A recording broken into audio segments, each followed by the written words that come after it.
Humingi muli ng palugit ang gobyerno ng Pilipinas na palawigin pa ng gobyerno ng Saudi Arabia ang pagbibigay ng tinatawag na blood money at yan ay para hindi tuluyang mabitay ngayong buwan na ito doon ang ating kababayan si Joselito Zapanta. Nananawagan ngayon ng tulong ang mga kaanak ni Zapanta. Nagbabalik si Sherian Torres.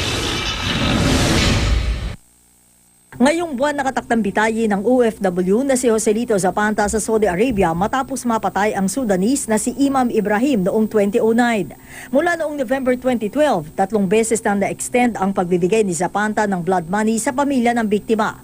4 na milyong riyal o katumbas ng 30 million pesos talaga ang hinihingi ng pamilya ni Ibrahim. Ngunit dahil malabo raw malikom ito, aapila ang ating gobyerno sa pamilya ng biktima na ibaba ito sa 2 milyong riyal o 20 billion pesos. Ngunit ang problema, sabi ni Vice President Jejomar Binay na siyang Presidential Advisor on OFW Concerns, hanggang ngayon kulang pa ng 17.5 million pesos para maialok sa pamilya ng biktima.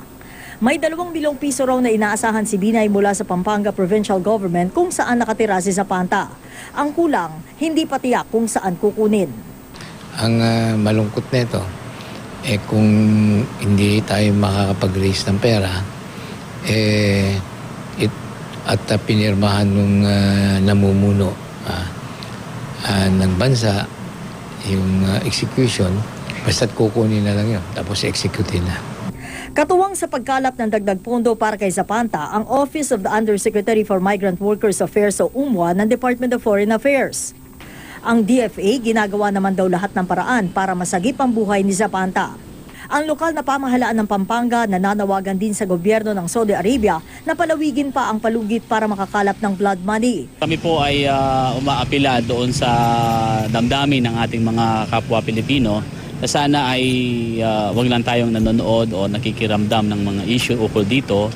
Sana po ay makatulong din po tayo sa pagre-raise ng pondo para makalaya po itong ating kababayan. Maapila po kami sa ating mga kababayan na kung maaari matulungan tayo. Kung sakasakali hindi magkasundo, ibabalik din naman yung pera. Sa mga gustong tumulong kay Zapanta, maaari raw ipaabot sa Embahada ng Pilipinas sa Saudi Arabia ang kanilang tulong pinansyal o kaya ay sa Office of the Vice President.